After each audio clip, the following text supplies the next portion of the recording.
তো ব্যস্ততাময় জীবন কিন্তু বেশ ভালো।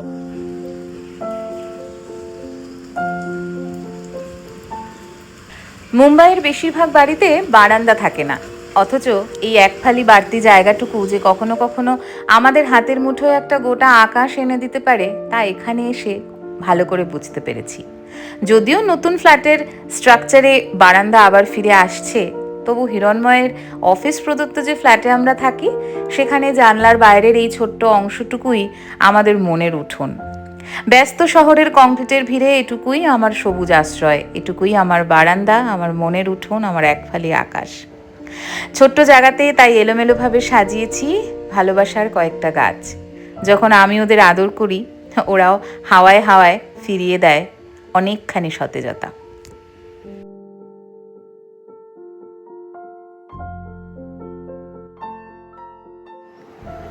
Hello everyone, good morning.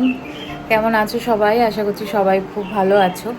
আজকে প্রায় 7 দিন পর একটু বাইরের আকাশটা পরিষ্কার হয়েছে, তো আলো দেখে বুঝতে পারছো রোদ কিন্তু ওঠেনি, তবে আকাশ পরিষ্কার হয়েছে তুলনামূলক। এখন জানি না কি বলবো, সকাল থেকে একটু সুযোগ পাইনি আমি যে প্রপার কোনো ভিডিও স্টার্ট করব। তো তোমাদের সাথে চলো আজকে কি হচ্ছে না হচ্ছে শেয়ার করি। ভীষণ একটা একটা কাজ নিয়ে খুব প্রেশারের মধ্যে ছিলাম, তো আমি এখনো পর্যন্ত কিছু লাঞ্চও করিনি। আজকে হিরণময়কে অফিস যেতেই হয়েছে, কালকে বেচারা দাঁত তুলেছে, বাট স্টিল। আর এখানে হচ্ছে আমাদের জামা কাপড় মেলার জায়গা। এখন বৃষ্টিটা ধরেছে আর আমারও কাজটা মিটে গেছে। সো রাইট নাও আমি একটু কিছু খাবার বানাবো। কি খাবো? কালকে খেয়েছিলাম ভেজ মেও স্যান্ডউইচ, তোমরা দেখেছো হোপফুলি। আর আজকে চটজলদি সেম জিনিসই ডিম দিয়ে বানাবো।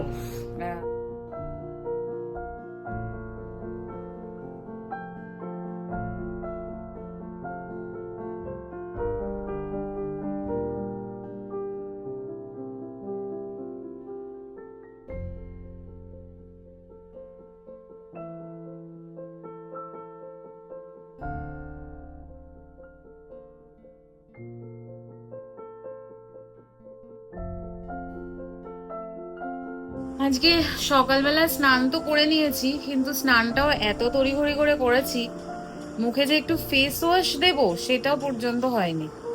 সোফার এই চাদরটাকেও একটুখানি ঠিক করতে হবে, পরিষ্কার কাঁচা চাদর পেতে দিয়েছি।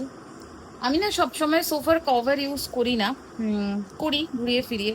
কেন জানি না আমার এই কটনের যে সিঙ্গেল চাদরগুলো হয় না, এই চাদরগুলোতে খুব কমফোর্টেবল ফিল হয়। তো ধোয়া কাচাতে তো অবশ্যই সুবিধে হয়, প্লাস বসেও বেশ একটা আমার ভালো লাগে, কোজি সফট একটা ফিল হয়। সেই কারণে আমি ওই সিনথেটিক ওয়ালা যে কভারগুলো হয় সোফার, ওগুলো খুব একটা ব্যবহার করি না। একটু আগেই কিন্তু গ্রিন টি খেয়েছি খাবারের সাথে, দেখলে তোমরা, বাট কি জানি মনটা ঠিক জুত হলো না। বাইরে বৃষ্টিটা ধরেছে, এখন নেই, জানি না আবার নামতেই পারে। আর যেটা বলছিলাম, চোখ মুখের অবস্থা ভীষণই করুণ। একটু ফেসিয়াল করাতে যেতে হবে, দেখি কবে সুযোগ হয়। চলো আবার কাজে বসা যায়। ব্যস্ততাময় জীবন কিন্তু বেশ ভালো। আমার মনে হয় মানুষের ব্যস্ত থাকার মতন ভালো কিছু আর হয় না। ভগবানের আশীর্বাদের মতন কিন্তু ব্যস্ততা। সবাই ব্যস্ত থাকুন। বলেছিলাম না এই আমার এক ফালি আকাশ আর এক ফালি উঠোন। ওই দেখো, কর্নার থেকে একটু রৌদ্রের দেখা পাওয়া গেছে, তবে আরেক দিকে মেঘে মেঘ। জানি না কতক্ষণের জন্য, তবে আশা করব বৃষ্টি একটু কমেই আসুক। তবে হ্যাঁ, পুরোপুরি ছেড়ে যাক তা চাই না বটে। আবার কাজ নিয়ে বসে পড়েছি। আজকে সারাটা দিন যে কিভাবে কেটেছে, মানে বলে বোঝাতে পারবো না। যাই হোক, ওই যে বলছিলাম ব্যস্ততাময় জীবন কিন্তু আদতেই আনন্দের। আজকে দুপুরে না কোনো রান্নাবাটি আর আলাদা করে করিনি, ওই যে স্যান্ডউইচটুকু খেয়েই কাটিয়ে দিয়েছি। রাত্রিবেলা হিরণময় ফিরুক, তারপরে দেখি কি বানানো যায়। এই দেয়ালটাকে না আমাকে একটু সাজাতে হবে। তোমরা কেউ কোনো আইডিয়া থাকলে জানিও তো।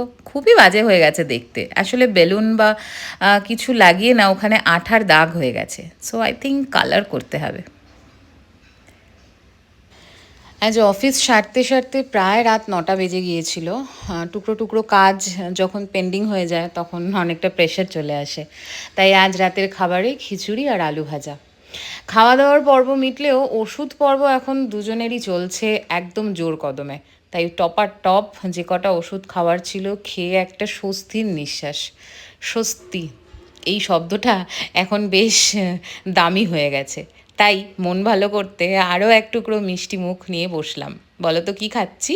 মায়ের হাতে তৈরি করে রেখে যাওয়া নারকেল আর আম সন্দেশ।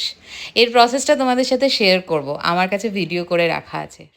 আমার কাছে এসেও যখন এসব কাজ নিয়ে বসে থাকতো, মার সাথে কত রাগারাগিই না করতাম, অথচ এই মিষ্টিটা মুখে দিয়ে খুশিতে মনটা এভাবেই আনন্দে নেচে উঠেছিল।